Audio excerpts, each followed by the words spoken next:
Hebreos capítulo 12, versículos 18 hasta el 29. Dice así la santa y poderosa palabra de Dios. Porque no os habéis acercado al monte que se podía palpar y que ardía en fuego, a la oscuridad, a las tinieblas y a la tempestad, al sonido de la trompeta y a la voz que hablaba, la cual los que la oyeron rogaron que no se hablase más, porque no podían soportar lo que se ordenaba. Si aún una bestia tocar el monte, será apedreada o pasada con dardo. Y tan terrible era lo que se veía que Moisés dijo: estoy espantado y temblando. Sino que os habéis acercado al monte de Sión, a la ciudad del Dios vivo, Jerusalén la celestial, a la compañía de muchos millares de ángeles, a la congregación de los primogénitos que están inscritos en los cielos, a Dios el juez de todos, a los espíritus de los justos hechos perfectos, a Jesús el mediador del nuevo pacto, y a la sangre rociada que habla mejor que la de Abel. Mirad que no desechéis al que habla, porque si no escaparon aquellos que desecharon al que los amonestaba en la tierra, mucho menos nosotros si desecháremos al que amonesta desde los cielos, la voz del cual conmovió entonces la tierra, pero ahora ha prometido diciendo: aún una vez y conmoveré no solamente la tierra, sino también el cielo. Y esta frase, aún una vez, indica la remoción de las cosas movibles como cosas hechas para que queden las inconmovibles.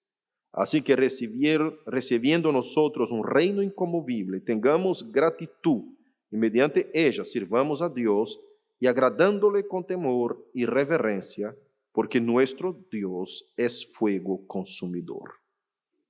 Querido Dios, en tu presencia y delante de tu palabra estamos. Tu santa y poderosa palabra fue leída ante tu pueblo, ante tu iglesia. Te suplicamos que nos dé la interpretación como corresponde. Habla en nuestro corazón a cada hermano, a cada hermana que nos escuche en esta mañana. Que tu espíritu pueda ministrar y pueda ir directamente a su espíritu, hablando fuertemente, Señor. Dios, que tú nos enseñes qué quieres decir esa porción de la Escritura. Que tú nos ayude a comprender, que tú nos corrija, que tú nos redargüelles, Señor, en el nombre de Jesucristo. Que tú crezcas, Señor, y que yo mingue. Que se escuche la voz del Espíritu Santo, cada uno en su corazón, en nombre de Jesús. Amén. Amén. Pueden tomar sus asientos, hermanos. Qué texto intrigante, ¿no es cierto? Cuando terminamos de leer un texto como este, decimos: ¿qué quiere decir? Cantidad de símbolos, ¿qué quiere decir todo esto? No se preocupe si tus preguntas son estas, porque las mías también fueron. Cuando leí este texto por primera vez, se pareció tantos símbolos, se pareció tantas cosas. ¿Qué es Sinaí? ¿Por qué está hablando de Sinai y Sión? Son dos montes diferentes. Y yo quiero resumir en una frase corta lo que explica esa porción de la Escritura. Te diría que el autor está, después de haber explicado para nosotros y haber hablado todas las formas simbólicas del Antiguo Testamento, de la Antigua Alianza, ahora hace una comparación entre dos montes. Cuando habla de monte Sinaí, está hablando de la ley, está hablando de la Antigua Alianza, está hablando de lo que es Moisés. Todo aquello que es el Antiguo Testamento y cómo la gente se acercaba a Dios. Pero cuando habla del monte Sión, está hablando del lugar en donde está Jerusalén. Hoy en Palestina, Jerusalén está sobre el monte Sión.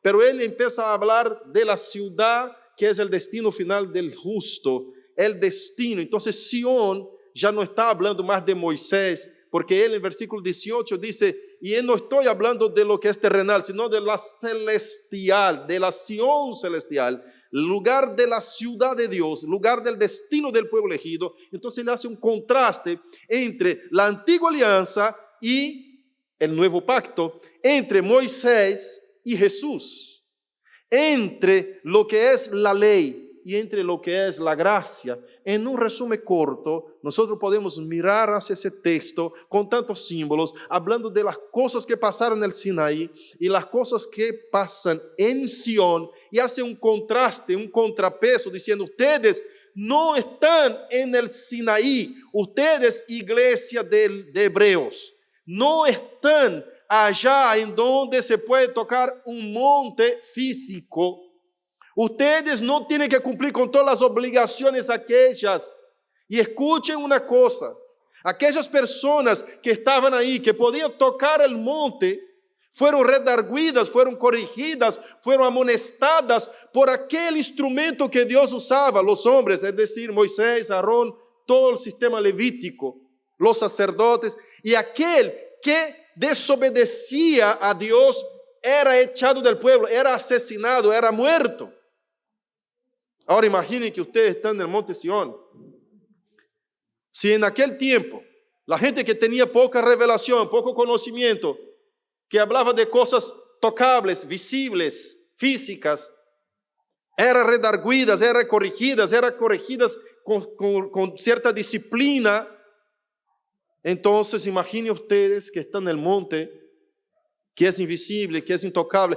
Cuando Dios hablaba a través de un hombre, esto es, Moisés, Dios usaba a Moisés como instrumento para hablar a ustedes en el tiempo del judaísmo. Pero hoy Dios no usa un hombre, no usa un instrumento. Él mismo vino. Él está hablando de Jesucristo. Él no mandó un intermedio, Él no mandó un representante como en el tiempo del monte Sinaí. Él mismo vino en el monte Sión, es decir, a la iglesia, a su pueblo, a aquel pueblo que nosotros aprendimos en el libro de Apocalipsis capítulo 21, que cuando Juan ve descender del cielo la nueva Jerusalén, la iglesia del Señor, el destino final, pueblo elegido de Dios, cuando él ve, dice que Dios mismo morará con ellos. Allá en la nueva Jerusalén no habrá templo, porque el templo será el Señor. Entonces en Moisés Dios habitaba en un templo y Dios usaba un intermedio que era el hombre, pero en Jesucristo, en la gracia, en Sión, ya Dios no usa intermedios. Dios mismo está con nosotros, revelado en la persona de Jesucristo, que el autor de Hebreos viene describiendo desde el capítulo 1. Entonces, si vamos a entender esto, y ahora quiero ir a detalle, podemos entender de esta manera. Monte Sinaí representa lo que es la sombra. Monte Sión representa lo que es la realidad. Miren conmigo y vuelva los ojos al texto y usted va a ver los detalles que el autor habla, y ahora con esta explicación usted ya va a mirar el texto de otra manera. Seguimos con el versículo 18 que dice: ¿por qué no os habéis acercado al monte que se podía palpar? Es decir, el visible, el tocable, lo físico. Ustedes podían tocar al monte físico. No significa que era permitido, porque Dios había prohibido a cualquier persona de tocar al monte. Pero el autor usa ese término palpar, porque está diciendo, eso era algo físico, cualquiera podía acercar y ver, era palpable. Ahora vamos a hablar de lo invisible. Ustedes podían tocar, aunque era prohibido. Imagina usted está en esa época, viviendo ahí con Moisés y con el pueblo de Israel en el desierto. ¿Sabe qué es Sinaí? ¿Dónde está ubicado? Sinaí está ubicado en Egipto.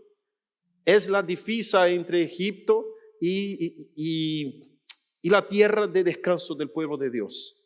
Está justo en la mitad, en medio. Está Sinaí. Es el paso de ingreso a la tierra prometida. Pero está hasta el día de hoy, ¿no? Si usted quiere visitar el monte Sinaí, vaya, porque los egipcios ahora ya están buscando explotar el monte y se lo van a destruir. Vaya antes, que está igualito como estaba, aún todavía, ¿cierto? Y el monte Sinaí era donde Dios habló con Moisés los 10 mandamientos. ¿Se acuerda de eso? Subió Moisés al monte Sinaí y quedó 40 días y 40 noches. Y Dios le habló y le dio las tablas de los 10 mandamientos. Cuando Dios les da las tablas de los 10 mandamientos, que baja Moisés del monte, su rostro resplandecía como el sol. La gente decía, pone una toalla en tu rostro porque no te podemos mirar la cara. Era como si estuviera viendo el mismo Dios. Tamaña gloria que Dios había revelado a Moisés. Pero cuando descende Moisés del monte, ¿qué encuentra? A la gente adorando a un becerro de oro.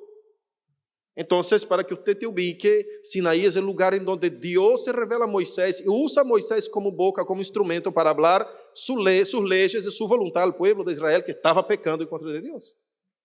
Eso es Sinaí.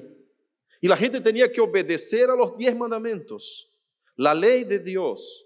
Y a través de la obediencia de la ley, de cumplir la justicia, esta gente recibía la purificación o la condenación. Pero este monte era tocable, era palpable, porque era posible se acercar al pie del monte. Tanto que si usted mira Éxodo capítulo 8, va a ver que la gente se acercaba, pidió a Dios, pidió a Moisés que pudiera ellos escuchar la voz de Dios también. No, nosotros queremos acercar, imagine usted, está ahí. Moisés sube al monte, queda 40 días, 40 noches y baja con 10 mandamientos. Usted dice, bueno, es fácil inventar esta clase de cosas. No, yo subo a un monte, prohíbo todo de acercar al monte, y vuelvo con las leyes y digo, están haciendo mi voluntad en vez de la voluntad de Dios. Están diciendo que Moisés está diciendo que es la voluntad de Dios, pero la verdad, Moisés sube, en las oscuras nadie sabe lo que está haciendo, y baja con las leyes, quizás es la voluntad de Moisés mismo, que no vio Dios cosa ninguna, y listo, nos manda a hacer las cosas y nosotros estamos obedeciendo. Así es fácil, tanto que levantó Coré, ¿no es cierto? Que quería decir, no, usted no está hablando con Dios. Si Dios habla contigo, ¿por qué no habla con nosotros también? Y fue cuando Dios abrió la tierra y los hizo tragar la tierra, vivos, ¿no es cierto? Para probar que Dios hablaba con Moisés. Pero en un hecho, en Éxodo 8, si no me falla la memoria, Dios permite que la gente se acerque al monte y vaya Dios a hablar con ellos. ¿Quieren oír mi voz? Sí, bueno, vengan todos entonces, porque Dios prohibió de acercarse al monte. Pero si ustedes están dudando que soy yo que estoy prohibiendo, están pensando que es una política de Moisés para traer una doctrina nueva a ustedes, y manejar a ustedes, y manipular a ustedes, bueno, vengan ustedes entonces al pie del monte y yo voy a hablar con todo el pueblo. ¿Y sabe qué es lo que pasó? Acá está narrando el autor y haciendo recordar los judíos de toda esta historia. Y él sigue hablando, ¿no es cierto? Versículo 19 dice, al sonido de la trompeta, mira, porque no os habéis acercado al monte que se podía palpar y que ardía en fuego, la oscuridad, las tinieblas, a la tempestad, al sonido de trompeta, a la voz que hablaba, la cual los que oyeron rogaron que no les hablase más. Eso es lo que pasó. Entonces el pueblo se acercó.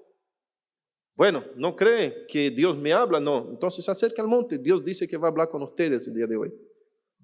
¿En serio? Vamos a ver si existe un Dios mismo, si Moisés está inventando toda esa historia de tablas de 10 mandamientos. Vamos a ver qué pasa. Y se acercaron. Cuando se acercaron al monte, que Dios empezó a manifestarse, el pie del monte empezó a prender fuego. Se encerró las nubes en la oscuridad, negras nubes sobre el cielo.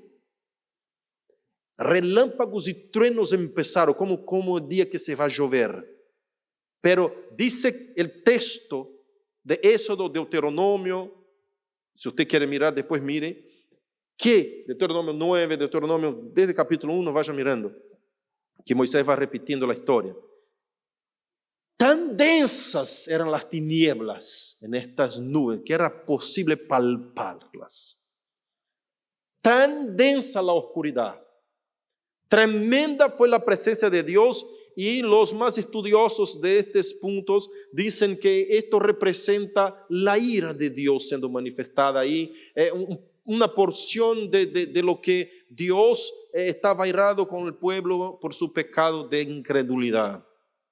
Y yo creo que estos truenos y toda esa oscuridad, estas tinieblas que Dios manifiesta en el momento que va a hablar con el pueblo, es una porcioncita, como un pelito de lo que es la ira de Dios en contra del pueblo. La tormenta y el terror fue tan grande que cuando escucharon sonidos de trompetas, cuando Dios empieza a hablar, la gente dice, pare Moisés, por favor, no queremos más escuchar la voz de Dios, no queremos más. Es tan espantoso que el propio Moisés dijo, estoy espantado. Vino una tempestad Según la Escritura, la densidad de las tinieblas cubrió la luz del sol, quedó como medianoche a la luz del mediodía. El mediodía se volvió como medianoche. Y Dios empezó a hablar con el pueblo. Y el pueblo clamaba en pranto, en llanto y en desesperación, diciendo: por favor, sigue usted escuchando la voz de Dios y transmita a nosotros. No soportamos semejante estruendo, semejante presencia, no la soportamos. Y a partir de ese entonces, Dios prohíbe a la gente de acercarse al monte. Hasta un animal, si se acercara al monte, iba a ser muerto. Entonces ahora ustedes van a creer, ya es una figura de muchas cosas, ¿no es cierto? Dios actuando de la forma visible, de la forma física. La gente no soporta la presencia de Dios, semejante santidad tiene Dios, y nosotros tan pecadores que somos, que si Dios se manifiesta de forma física, no soportamos su presencia, y ahí Dios empieza a mostrar una figura que estaba por venir adelante. Ustedes tienen que creerme por la fe. Lo que yo diga a Moisés, Moisés va a decir a usted tiene que creer que yo le dije. Ya usted no soporta mi presencia, no soporta que yo les diga directamente. Y ahí hay una figura en Jesús, ¿no es cierto? En creer en el Mesías, en creer en el Mesías. Siempre Dios está señalando a la misma figura. Yo estoy seguro que si Dios se manifiesta a ti hoy, usted muere. No aguanta su presencia. Semejante estructura pecaminosa tenemos nosotros. Por eso Dios en ese tiempo trabaja con nuestra fe, no únicamente con su presencia física, visible, palpable. Lo que está diciendo acá el autor de Hebreos es que la gente de ese tiempo, que Dios hablaba desde el Sinaí, a través de un intercesor que sería Moisés, la gente de ese tiempo no tenía la revelación completa. Veía las cosas por sombra, no veía a Cristo, no caminó con ellos Jesucristo, el amor, la gracia en persona, la verdad en persona, hablando con ellos, no caminó con ellos. Lo que está diciendo a este público que le está escuchando, porque estaba dividida esta iglesia entre el judaísmo y el cristianismo. Algunos querían ser cristianos y seguir practicando las obras del judaísmo. Y por hacer eso estaban volviendo hacia atrás, estaban regresando hacia atrás. Cuando ellos empiezan a hacer eso, el autor de Hebreos escribe esa epístola para explicarles que en Jesucristo lo que era sombra se pasó, lo que era pasado se pasó. Ustedes no están tocando el monte más, no es así. Ahora, si Dios trató a aquellos que como de forma visible les trataba, por lo que era un símbolo de Moisés, del monte y todas las leyes, si Dios los trató a los desobedientes de forma a castigarlos a la muerte, imaginen ustedes que han visto el Señor Jesucristo caminando en este mundo presencialmente. Dios buscó una manera de manifestar su presencia física sin que usted muera. Encarnó a Jesucristo. Él se hizo hombre. Si usted ve a Dios como Él es, está muerto. No aguanta. Moisés en Éxodo capítulo 33 dice: Señor, yo quiero ver tu gloria. Ya vi tantos milagros en el desierto. ¿Cuántas cosas has hecho, Dios? Yo sé que la ropa no se envejecía en el cuerpo de la gente mientras caminaban 40 años. Está todo escrito. Capítulo 33 de Éxodo. Los zapatos de ellos estiraban el pie porque no se envejecía. Iba creciendo los niños, la ropa iba creciendo junto. Yo vi todos esos milagros. Está escrito en el libro de Éxodo. Yo vi todos esos milagros. Cómo tú ponías la nube durante el día en el sol en un desierto que mataba. Tú ponías una nube para que nosotros no muriéramos en el sol del desierto. Y a la noche el frío caía, una cosa terrible, tú mandabas fuego, una cortina de fuego nos cubría para calentarnos. No teníamos abrigo, tú nos dabas el abrigo con tu fuego. Vi tantos milagros, pero hoy quiero ver tu faz. Yo quiero ver tu gloria. Muéstrame tu gloria. Quiero ver tu cara, Señor. Yo vi todos los milagros que tú hiciste, pero quiero ver tu faz. Y Dios llega a Moisés y dice: Moisés, nadie puede ver mi faz y vivir. El que ve mi faz es exterminado. Usted no tiene estructura para verme. Tu estructura carnal, pecaminosa, no aguanta ver mi presencia. No, Señor, pero yo quiero ver, yo quiero que me muera, pero quiero ver. Usted quiere ver, sí, pero no te voy a matar, yo te voy a mostrarme de espalda. Mi faz no podrá ver. Nadie podrá ver mi faz. Yo voy a marcar contigo en el monte Sinaí. Usted va allá y tiene una peña de las más gruesas que hay ahí en ese monte. Usted va a quedar con tu ojito, tiene una fresta, un agujero, únicamente un agujero en esta peña. Y usted va a poner tu ojo ahí, nada más. Y yo del otro lado voy a pasar de espaldas. Tú vas a ver mi espalda, únicamente. Fue en ese momento cuando Moisés bajó que su rostro era imposible de mirar. Resplandecía como el sol. Para que Moisés dijera lo que Dios le dijo, la gente tuvo que poner una toalla sobre su cabeza, sobre su rostro y taparle la cara. Porque era como mirar hacia el sol.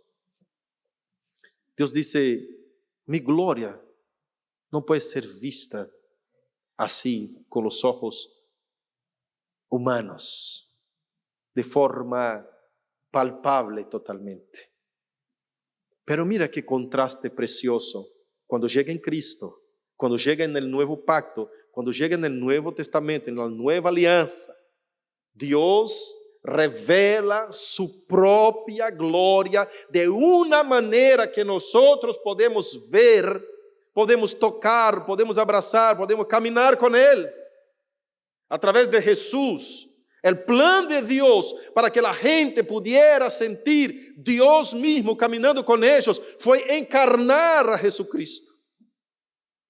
El Hijo, el Padre y el Espíritu Santo son uno solo. Así que Dios planificó encarnarse a sí mismo a fin de que tú y yo pudiéramos caminar con Él, pudiéramos abrazarlo, besarlo, no como un beso de Judas para traicionarlo, sino que está cerca, hacerse amigo de Dios. Qué plan tremendo y maravilloso. El autor nos dice que la gente en este tiempo de conocer a las mitades, a las medias, lo que era Dios mismo, por la fe tenía que creer lo que Dios hablaba. Y la gente es testigo de que ellos presenciaron la presencia de Dios. Cuando él escribe esta carta, él está diciendo, ustedes ya conocen, ya es conocido por todos, ustedes, no tengo que andar convenciendo a ustedes que había el monte, que era visible, que ustedes palpaban el monte, que era posible ver y saber que existía. Yo no tengo que andar convenciendo a ustedes que esta historia fue contada por más de uno, no fue únicamente Moisés que ya decía que era Dios que le hablaba, no, una multitud de gente confirmó la historia esa que yo les estoy haciendo recordar, porque ellos mismos escucharon a Dios hablando, pero no lo soportaron. Hay una multitud de gente, de testigos, entre ustedes, judíos, que conocen esta historia, y hace la gente recordar de toda la historia que ellos pasaron. Y ahí empieza a hablar de otras cosas. Versículo 19, 20 dice así, porque no podían soportar lo que se ordenaba, si aún una bestia tocar el monte será apedreada o pasada con dardo. Y tan terrible, mire el versículo 20, era lo que se veía que Moisés dijo, estoy espantado y temblando. Versículo 22, sino que os habéis acercado al monte Sión. Mira ese inicio del versículo 22, cómo habla con el versículo 18, que dice así, porque no os habéis acercado al monte que podía palpar. 22, sino que os habéis acercado al monte Sión. ¿Ves ahí la comunicación? Está diciendo, hermanos, ustedes no podrían acercarse. No acercaronse ustedes que están presencialmente ahora en esta iglesia que está escribiendo, no se acercaron al monte Sión, no pasaron por ese tiempo, este monte palpable, todas esas cosas terribles, y encima era sombra, encima no era tan perfecto como lo que ustedes están acercándose ahora. Ustedes no se acercaron a esto, como están acercando al monte Sión, sino que os habéis acercado, versículo 22, al monte Sión, a la ciudad del Dios vivo, a Jerusalén celestial, la celestial, a la compañía de muchos millares de ángeles, a la congregación de los primogénitos que están escritos en los cielos, a Dios juez, el juez de todos, a los espíritus de los justos hechos perfectos, a Jesús el mediador del nuevo pacto, y a la sangre rociada que habla mejor que la de Abel. Voy a resumir esto. Pocas palabras. Usted, cuando alguien se acerca a ti por de atrás y hay una luz atrás, usted ve la sombra de esa persona se acercando. Y hasta que usted esté charlando con la persona de frente, va mirando la sombra y se va acercando a la sombra. Y cada vez que la persona se acerca más, la sombra va quedando más fuerte, más visible, más determinada lo que es la silueta de la persona. A veces la persona está muy lejos, la sombra está tan estirada que se deforma, usted no sabe si es una cabeza o un brazo, está todo estirado, ¿no es cierto? La sombra, ¿sí? Mientras más se acerca a la persona, más usted va viendo los detalles. Ah, ya puedo ver en esa cabeza la figura de unas orejas ahí, por ahí, la sombrita del pelo que se tira por un lado. Y ahí se va viendo los detalles de la sombra, pero no es la persona todavía. Ahora, cuando la persona se acerca, usted puede relacionarte con la persona directamente. Es casi una tontería seguir relacionándose con la sombra, ¿no es cierto? Es lo que está demostrando el autor de Hebreo. Está diciendo, si usted sigue, después de haber conocido la revelación plena, completa que es Jesucristo, sigue relacionándote con lo que es la sombra, haciendo una serie de rutinas o de, digamos, sacramentos, ceremonias del Antiguo Testamento, metiendo cosas de la antigua alianza dentro de tu diario vivir, dentro de la iglesia. Es una tontería lo que ustedes están haciendo. ¿Y por qué habla de esa forma? Porque está hablando a gente que es la primera audiencia, su primera audiencia es una gente que estaba ahí en duda, si seguía el judaísmo o si seguía el cristianismo. ¿Cierto? Había algunos problemas así, y muchos desobedientes, que no obedecían a lo que la palabra de Dios enseñaba a través de los apóstoles del Nuevo Testamento, a través de Jesucristo. No querían creer en Jesucristo, querían regresar hacia atrás. Y muchos ya habían regresado. Y aquellos que habían regresado, ya fue tratado en capítulo 6, que ellos volvieron a crucificar a Jesús. Es como si estuviera diciendo, no sirvió de nada lo que hizo Jesucristo. Jesucristo no es la revelación propia de Dios, no era la revelación misma de Dios. Jesucristo es un profeta o cualquier otra cosa, pero no es la revelación misma de Dios. Vamos a regresar al monte Sinaí. Está retando, está amonestando, está llamando la atención de la iglesia acá, para que siga en obediencia al Señor Jesucristo. Y desde el capítulo 1 viene demostrando que Jesucristo es superior que todas las cosas, superior a los ángeles de los cielos, superior a Moisés, a la ley, a todo el sistema levítico. Jesucristo es superior a todo, es sumo sacerdote, superior a los apóstoles, es superior. Viene mostrando la superioridad de Jesús.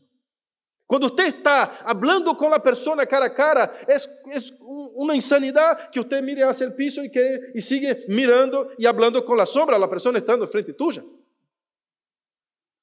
La persona te va a mirar y va a decir, ¿está loco? Estoy acá, quiero hablar contigo. No, pero yo aprendí desde niño a hablar con la sombra. Y hay gente que vive así. No, desde niño aprendí esto, pastor, mira, sí, así. Pero si la palabra de Dios está revelada a ti, agarre la escritura y aprenda de la palabra Señor. Es Jesucristo revelado que está hablando acá. Son sus palabras. No tiene que relacionarte con la sombra más. Ah, pero desde cuando nací. No, olvídate esto. Desde cuando naciste, lo que aprendiste está revelado en la escritura, está de acuerdo a lo que, si no está, vuélvate a la escritura. Cumple lo que el Señor te enseña. Cumple lo que la palabra de Dios te dice. Era la enseñanza que estaba dando el autor de Hebreos a esta gente, a esta iglesia, o a lo mejor a estas iglesias, que eran varias, las iglesias que leyeron la epístola de Hebreos.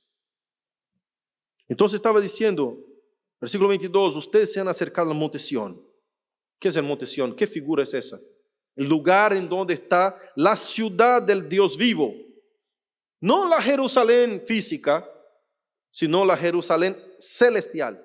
Acá él hace otro contraste entre Sión, ¿cierto? Y lo que es Sinaí.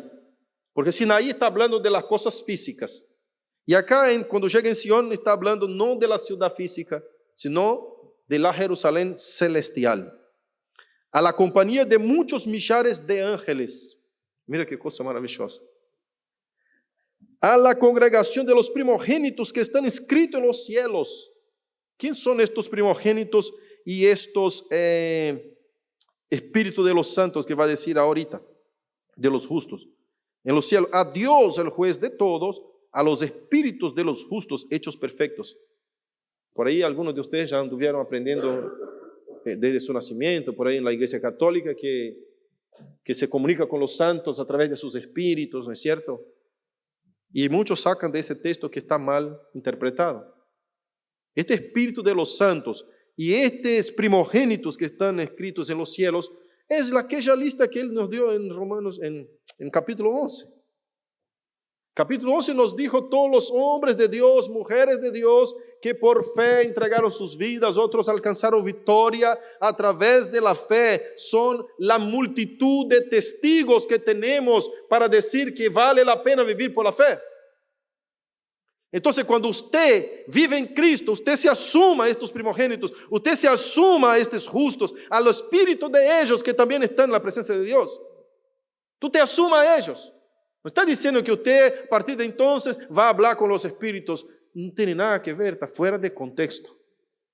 Tomemos toda la epístola y examinemos, usted va a darte cuenta claramente que está hablando de un grupo de creyentes, de cristianos, hasta los que ya partieron, que durmieron en el Señor, que están con Cristo. Nosotros, después que nos vamos de este mundo, vamos a sumarnos a estos justos que están delante del Señor. Tú también eres un espíritu justo, espíritu de un justo cuando dormí con el Señor. Tú vas a sumar a ellos, un salvo, uno que vive por la gracia, por la misericordia, por el perdón, por el poder de Dios, por el poder regenerador de Dios, del Espíritu Santo. Así que te asumas a ellos. Esto es lo que nosotros recibimos en Cristo Jesús. Además de entender que Él es nuestro mediador, versículo 24, que el mediador del nuevo pacto, que Él es, y la sangre de Él rociada habla mejor que la de Abel. ¿Qué es la sangre de Abel? ¿Por qué dijo que habla mejor que la sangre de Abel? Porque, ¿cómo habló la sangre de Abel? ¿Qué dijo la sangre de Abel? Cuando el Señor llega a Caín, ¿qué dice? Caín, Caín, la sangre de Abel clama a mí desde la tierra. ¿Qué pedía la sangre de Abel? Justicia, Señor. Venganza por mi muerte. Soy un justo y ese impío me asesinó. Conta la verdad. Entrega la justicia. Es el clamor de un justo. Si usted mira Apocalipsis, que nosotros estudiamos, capítulo 8, si no me falla la memoria, la sangre de aquellos mártires clama delante del Señor. ¿Hasta cuándo, Señor, no vengará nuestra muerte? ¿Hasta cuándo el impío seguirá haciendo la impiedad, su maldad? ¿Hasta cuándo? ¿No es cierto? Entonces, la sangre de Cristo, ojo, clama mejor que la de Abel. La sangre de este justo, asesinado por los impíos, asesinado porque él mismo se entregó. Yo cuando leía este texto me imaginaba Jesús. Yo digo, ¿cómo puede ser que algunos creen que Jesús no era un Dios? ¿Cómo puede ser? Porque ningún ser humano lograría empezar ese propósito y terminarlo. Claro que algunos hombres, por enorgullecerse a sí mismos, quieren dar su vida como mártir y alguna cosa de esa clase, pero que sea una muerte más rápida, más tranquila, ¿no es cierto? No creo que ningún ser humano que emprenda en su razón un engaño de esa magnitud, de decirse Dios y entregar su vida a toda una nación, una comunidad, a la población del mundo, siga adelante mientras las cosas empiezan a pasar, es decir, en medio de los sucesos, cuando le prenden, cuando le golpean, cuando le atan, cuando le desnudan, por ahí uno, imagine usted o yo en lugar de este hombre que es Jesucristo, bueno, queremos avanzar, vamos, la multitud está viendo, tengo que ser un ejemplo acá, mi muerte va a ser para salvación de esa gente.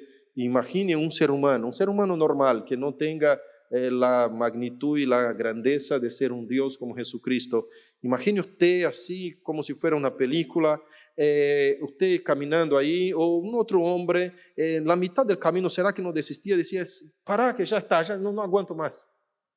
¿No es cierto? Empiece a lastimarlo, empiece a golpearlo con el látigo este que tiene hueso en sus puntas. El primer golpe lo aguanta, se abre la carne, se parte todo, empieza a salir la sangre y un dolor descomunal. Y el segundo golpe, el tercer golpe, tú ya habrías desistido, ¿no es cierto? Si fuera un engaño, si usted estuviera de charlatán, estuviera ahí como que, bueno, es una trampa, le vamos a engañar a la gente, yo voy a crear una religión a partir de mí, como muchos intentaron. El primer látigo, el primer golpazo, segundo, tercero, 40 azotes le dieron. Sale de ahí casi despedazado, imagina usted. Y los soldados romanos no tenían lástima, no era un golpecito, era golpe para romper los huesos.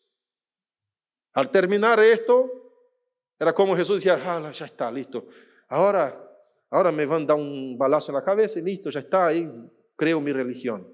Si fuera un ser humano común. No, pará, ahora te van a cargar la cruz. Te van a poner una corona, no sos rey, te van a poner una corona de espina en la cabeza. Mientras caminas cargando la cruz, te van golpeando para que vaya pinchando tu cabeza, a ver si realmente sos Dios. A ver si va a aguantar, porque ningún hombre aguantaría eso. ¿Ah? Yo mientras leía eso, yo imaginaba eso, decía, Señor, puede ser que en la razón humana alguien va a imaginar que un ser humano mentiroso, engañador, tramposo, instituidor, con la única intención de instituir una religión para que la gente le siga y su nombre sea célebre entre los hombres, emprendería semejante acción y lograría vencer todos los sucesos. Bueno, vamos a seguir entonces. Llega a la cruz, caminando, la gente escupiendo. La deshonra a sus discípulos, el que levantaba enfermos, el que sanaba a los cojos, el que resucitaba a los muertos. Qué vergüenza, qué humillación ahora frente a sus discípulos, las grandes cosas que ha enseñado, ahora está ahí y no puede liberarse. Y la gente burlando. Ese no era Dios, no era el Hijo de Dios. ¿Dónde está? Hablaba con sus discípulos, seguramente burlaba a los discípulos también. Tanto era verdad que Pedro negó a Jesús cuando la mujer preguntó, ¿tú no andabas con él? No, este es un charlatán, no, yo no conozco. Estoy de acuerdo con ustedes. Es un mentiroso, mira, si fuera Dios mismo salía de esa. Ahí, seguramente sus discípulos, algunos lo negaron como el tema de Pedro. Tomé, no sé por dónde andaba, porque quería ver también, ¿no? ¿No es cierto? Los agujeros en sus manos cuando Jesús ha resucitado. Por ahí andaban todos escondidos. El texto bíblico nos revela que estaba Juan y su madre ahí mirando el momento último de su muerte. Un discípulo y su mamá, aguantando todo, ver el sufrimiento. Pero vamos a caminar un poquito más adelante, Jesús sigue. El momento de subir el monte llamado Calavera. ¿Por qué Calavera? De tantas muertes, era el lugar en donde se mataba a la gente, se crucificaba a la gente. Había huesos por todo el lado del piso. El apellido, el nombre era Calavera. Y también tenía un formato de una calavera. A veces de algún ángulo se veía una imagen de una calavera, se dice los historiadores. Cuando empieza a subir el monte, el Gólgota, la calavera, imagina la cantidad de sangre que ya había perdido.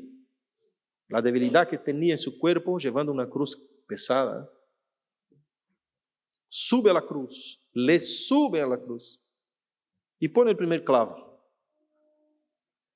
Pone el segundo clavo, le clava los pies. Está Jesús colgado en la cruz. Es el momento de gritar y decir, ya está, no soy Dios, no soy nadie, no. Es el momento de desistir, porque no murió inmediatamente, quedó ahí, colgado, hermanos, horas. El martirio de Jesús empieza a las 3 de la tarde, termina a las 9 de la noche cuando muere. ¿Sabe que está muriendo de a poquito? Vendo la gota de su sangre derramando, y dice, ahorita se termina. Y no termina. Un dolor cruciante, interminable. Cualquier ser humano en su razón normal ya habría desistido. ¿Cómo podemos imaginar que este hombre no es Dios?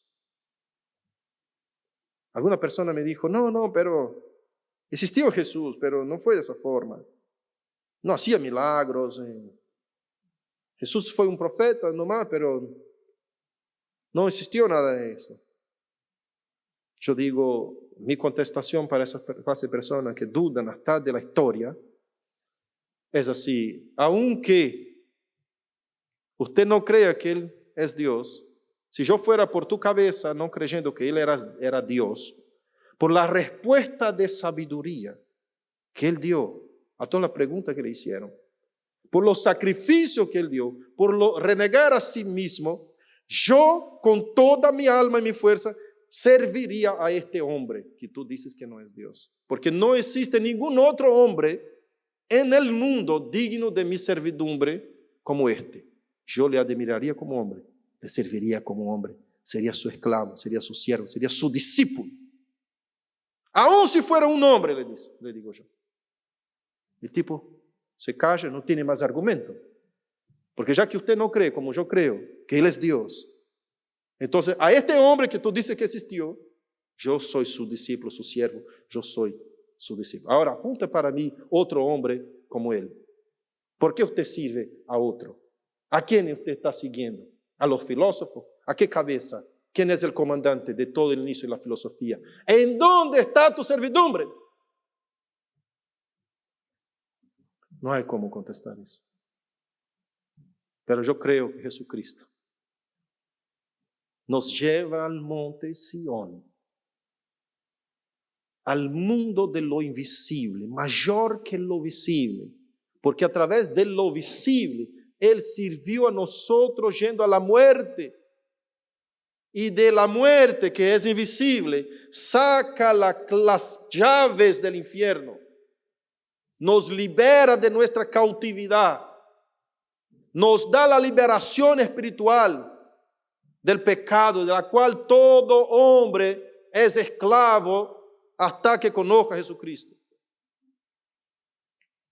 Este monte que nos lleva el Señor como sumo sacerdote, como el superior a todos, un hombre incomparable, que está superior hasta mismo a Moisés, que es el símbolo principal de la voz de Dios para todos los judíos. Este hombre que es superior a todos los apóstoles, que con toda sabiduría y gracia y lleno del Espíritu Santo escribieron las escrituras que estamos leyendo el día de hoy. Este hombre que se sienta a la diestra del Padre y hoy es nuestro sumo sacerdote y rey. Este hombre nos lleva a un lugar que es el destino eterno de todos los creyentes, llamado Nueva Jerusalén, un lugar celestial. Olvídate, iglesia, que tu morada y tu destino es ese mundo. Olvídate que es acá tu descanso y la plenitud de tu felicidad.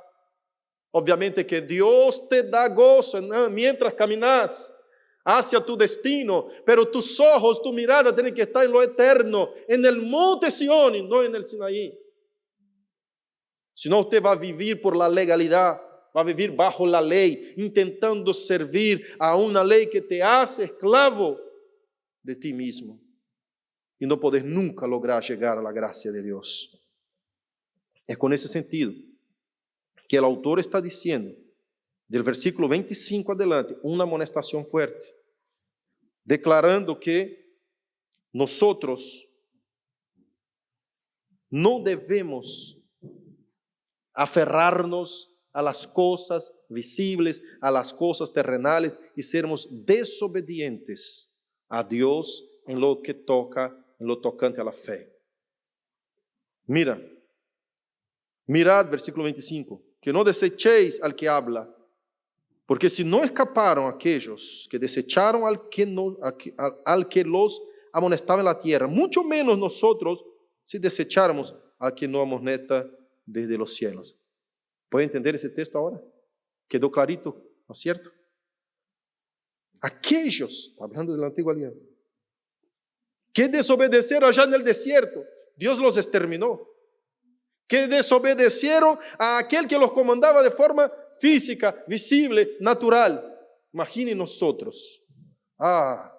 Capítulo 2 de Hebreos, que nosotros ya estudiamos. Dice, si Dios, que reveló la ley a través de los ángeles, dio justa retribución a aquellos que desobedecieron, imagine nosotros si no preservarmos, guardarmos, cuidarmos tan grande salvación. ¿De qué está hablando? Si en aquel entonces eran condenados los desobedientes y los impíos, en donde vivían bajo la sombra, antes de llegar a la persona misma, mientras más ahora que nosotros estamos viendo la persona de Dios misma en la presencia de Jesucristo, mucho más recibiremos condenación si despreciarmos la gracia de Dios, si despreciarmos todo lo que Él hizo con nosotros. Si esto ocurrió a aquellos que tenían un conocimiento más pobre del Evangelio, en otras palabras, cuanto más nos ocurrirá a nosotros si descuidarmos la perfecta manifestación del Evangelio de Jesucristo. La amonestación esta es para que nadie deje de alcanzar la gracia. ¿Se acuerda cuando terminamos los versículos hasta el 17 del capítulo 12? La prédica anterior, cuando dimos la imagen de Saúl, diciendo que no sigamos ese ejemplo para no perder la gracia de Dios, para que nadie deje de alcanzar la gracia de Dios. La amonestación consiste en eso, que nadie deje de alcanzar la gracia de Dios. Y yo puse el título del mensaje como la pérdida de la gracia. Quizá algunos no entienden que aquel que pierde la gracia es aquel que deja de alcanzarla. Perder la gracia no significa que aquel que la alcanzó venga un día a perderla. No, no es eso que el autor dice. Él dice, deje de alcanzar porque solamente puede perder alguien que jamás ha alcanzado. ¿Cómo es eso, pastor? Como el ejemplo de Mateo 25, las 10 vírgenes. No llegar a alcanzar porque no estaban preparadas. Por alguna razón, es decir, negligencia, desobediencia, pecado, dejó de alcanzar. Está en contacto con ella, pero no la alcanzó. Es como llegar retrasado. ¿Sabes eso? Estoy esperando un tren y ahí llego retrasado, el tren ya pasó. Me lo perdí. ¿No es así que decimos? Perdimos el tren. ¿Por qué? Porque no llegué a tiempo de alcanzarlo. Las 10 vírgenes, 5 tenían sus botellas preparadas con aceite, esperando el novio. Y eso es obvio que ustedes saben que es una comparación de Jesús y la iglesia. Entonces, y las otras 5 eran necias, eran locas, no estaban preparadas. No tenía aceite en sus botellas. Entonces, pidieron a las otras 5 que tenían, dame un poquito de tu aceite, así que repartimos, y cada una queda con un poquito. Nosotras 5 nos faltó aceite, ¿no puede alcanzar un poquito? Dijeron, no, porque no sabemos qué horario viene el novio. Por ahí el poquito que les dimos no hace falta a nosotras y a ustedes. No le podemos dar a ustedes porque pues si tarda el novio tenemos aceite suficiente. Qué cosa fuerte, ¿no es cierto? Vaya ustedes buscar a los que venden y ahí compren y vengan ustedes. Pero cuando se fueron a buscar, dice el texto, cuando fueron a buscar el aceite, en este lapso de tiempo, llega el novio y lleva a las 5 que estaban preparadas. Cuando llega a las otras 5, dice, ¿dónde está no llegar a alcanzar la gracia? Perdieron la gracia. ¿Entiende qué es la pérdida? Me lo perdí, pasó el tren, se fue. Lo perdimos. Vino mientras estaban despreparados por algún pecado, descuido, desobediencia, negligencia. Que Dios venga a regresar a través de la segunda venida de Jesucristo en tu mejor día, iglesia. En nombre de Jesucristo, cada uno de nosotros estemos preparados. Esté siempre preparado. Por eso los apóstoles siempre nos dicen, esté siempre listo, preparado. No sabemos cómo un ladrón en la noche viene Jesucristo. No sabemos el momento. Estarán todos tranquilos diciendo, tenemos paz y seguridad, y vendrá repentina destrucción, dice el texto bíblico. Estarán 2 en el molino, uno será tomado y otro quedará. Estarán 2 en la terraza, uno será tomado y otro quedará. El que está preparado va. Anda preparado todo el tiempo. Iglesia Señor Jesucristo. Cuando hablamos de pérdida de gracia, hablamos de alguien que no llegó a alcanzar. Estaba cerquita. Andaba con los que tenían. Pero en el momento de tomar el tren, se retrasaron. ¿Y por qué se retrasaron? Porque siempre anduvieron descuidados. Siempre anduvieron sin tener cuidado, el celo de estar cerca de la verdad, de la obediencia. Siempre descuidados. Esta es la amonestación final del autor. Y ahí viene diciendo, la voz del cual, versículo 26, conmovió entonces la tierra, pero ahora ha prometido diciendo, a una vez conmoveré no solamente la tierra, sino también al cielo. ¿Qué está diciendo? ¿Qué cosa, no? La segunda venida de Jesús. Una vez ha conmovido la tierra, pero ahora va a conmover también los cielos. Y termina diciendo, y esta frase, aún una vez indica la remoción de las cosas movibles, como las cosas hechas, para que queden las inconmovibles. Así que recibiendo nosotros un reino inconmovible, tengamos gratitud mediante ella, sirvamos a Dios, agradándole con temor y reverencia. Es así como debemos vivir, porque nuestro Dios es fuego consumidor. Dios no va a tener por inocente el culpable. El día que venga nuestro juez, como él menciona acá en el versículo 23, a Dios juez de todos, y no le llama únicamente como Salvador, acá le llama como juez, porque está mencionando lo que es la segunda venida de Jesús. A Dios el juez de todos. Cuando nuestro juez regresar, cuando nuestro Señor Jesucristo volver segunda vez, no va a venir con misericordia, va a venir con condenación, va a venir como juez, no como intercesor.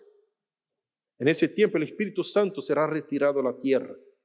No habrá convencimiento de corazón. Dios va a traer su justicia, su venganza y va a exterminar a los impíos. Dios va a juzgar y condenar al infierno a aquellos que andan en desobediencia a lo que Dios mandó hacer. Ese es el fin de los tiempos. De esta forma, el autor nos termina diciendo, porque nuestro Dios es fuego consumidor. Escucha una cosa. Nosotros debemos aprender con esta amonestación, iglesia actual, que Jesucristo está a las puertas, que no debemos vivir como si estuviéramos todavía viviendo una sombra, viviendo la antigua alianza, pensando que por nuestras obras, por nuestros gustos o por nuestros esfuerzos seremos salvados. No, jamás alcanzaremos la salvación y la misericordia, porque aunque usted muera por tu propio pecado, vas al infierno, porque es digno de muerte. No podés salvarte a ti mismo. El único que nos puede salvar no es el monte Sinaí, es el monte Sión. Es Jesucristo, no es Moisés, no es la ley en donde nosotros por nuestro esfuerzo y nuestro mérito podemos intentar obedecerla, aunque no sea imposible. Pero podemos intentar. No, es a través de Jesucristo, la gracia.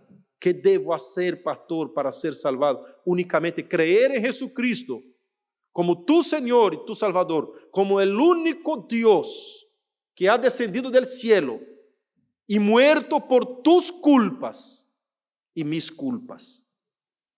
Él no ha muerto por su propia culpa. Él ha muerto por nuestras culpas.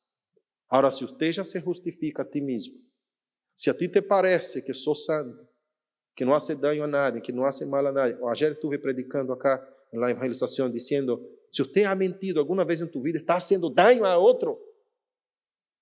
Si usted engaña, o hace trampa, o saca ventaja del otro, está haciendo daño. Ese es pecado en contra de Dios.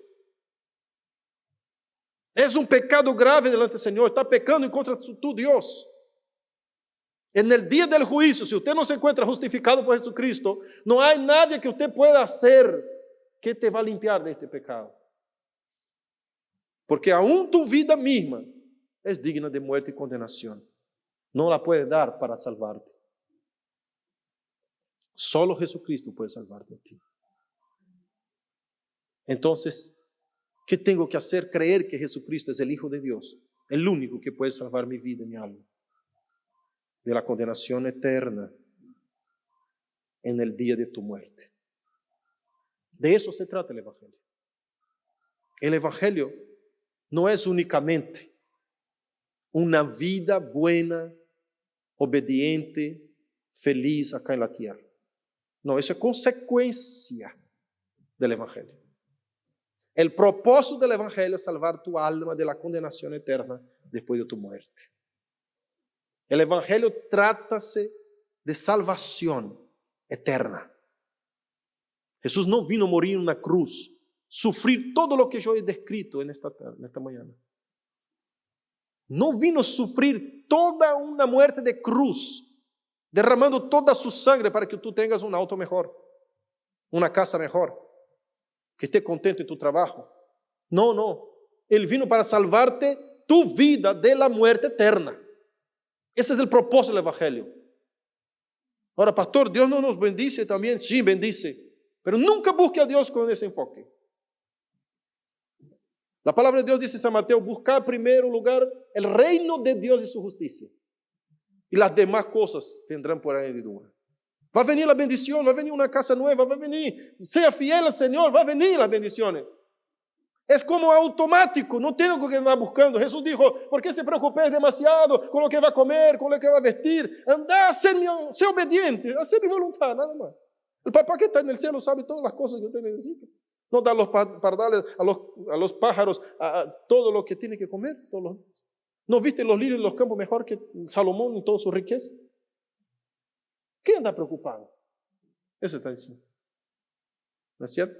Cuando yo no había dejado mis negocios, mi empresa en Brasil para venir a las misiones, yo pensaba, ¿cómo me voy a sostener si voy a trabajar sin ganar plata? Si voy a trabajar gratis. La vista de una persona que está del lado de allá, de los empresarios, es diferente de la vida de un hombre que está del lado de acá, de los misioneros.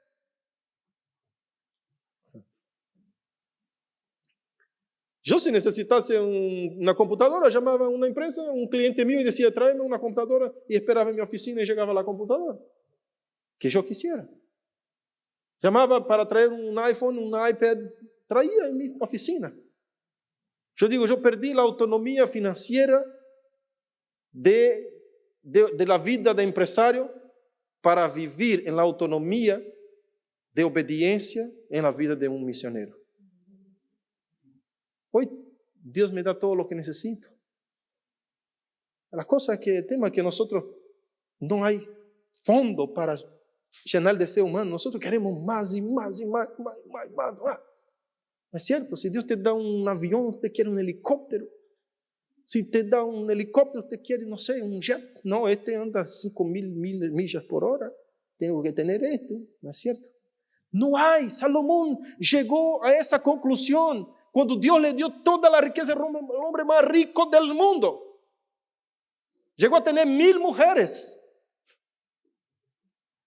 Porque era liberada en esa época. la bigamia. Entonces, lo que daba la gana tenía.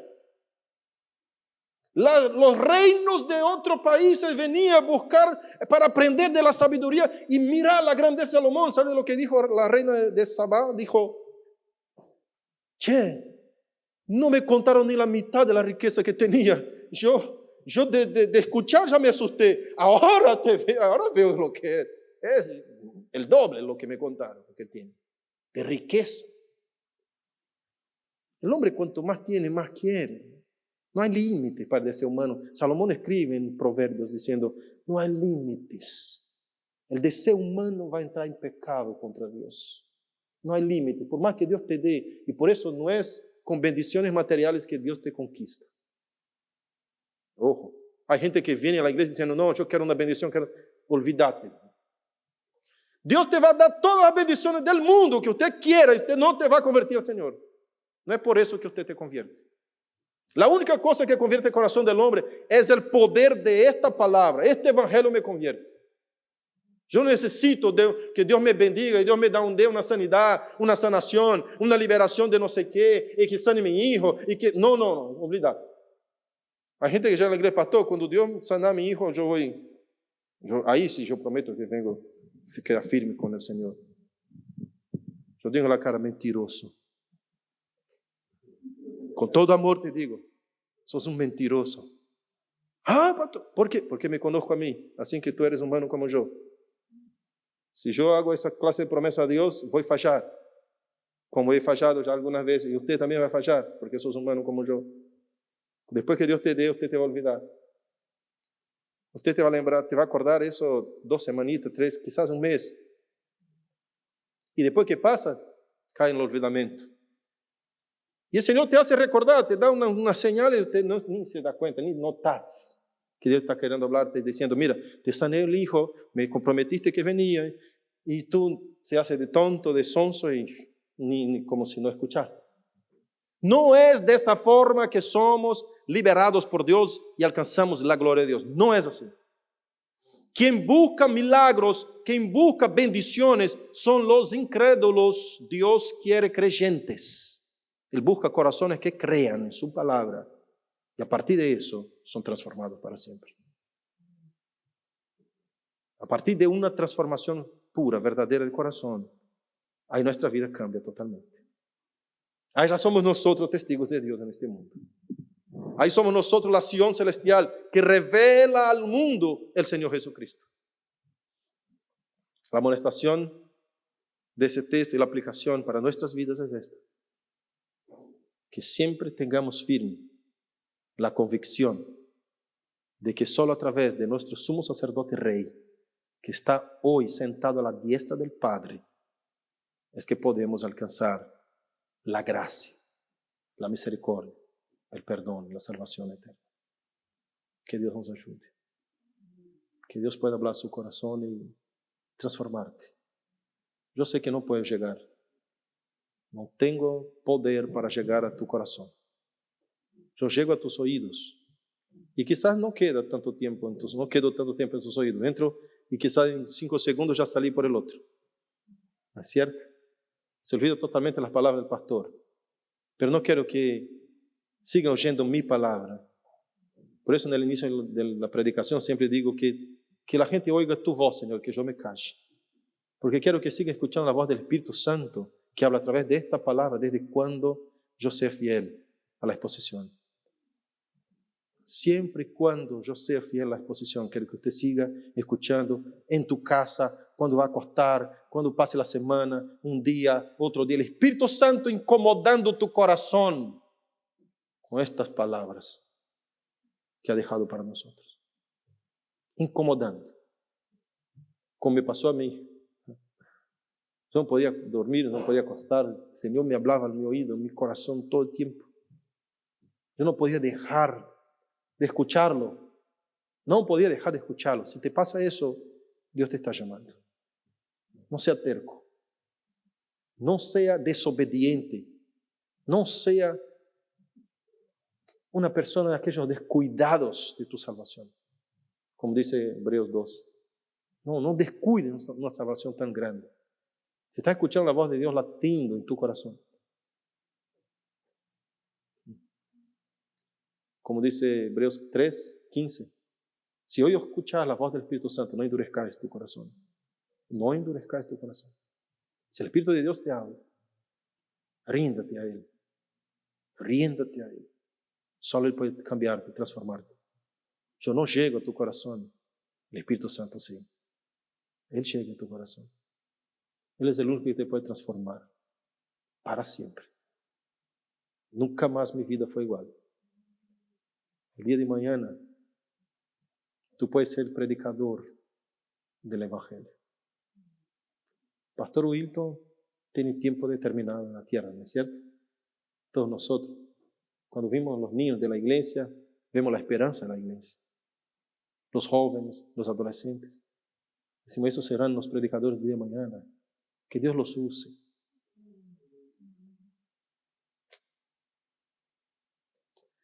Aleluya. Entregue tu vida al Señor verdaderamente. Que Dios pueda seguir usando tu vida. Sea un instrumento, Señor. Un vaso de Dios en este mundo. Jesús dijo a sus discípulos, ustedes no tienen la sal, son la sal del mundo. Ustedes no tienen la luz, ustedes son la luz del mundo. Sea usted luz. Y siguió la enseñanza diciendo, no pongamos la luz bajo la cama, sino que arriba, para que alumbre a todos. El que se esconde bajo de la cama ciertamente es alguien que vive en la oscuridad, tiene miedo de mostrar sus obras.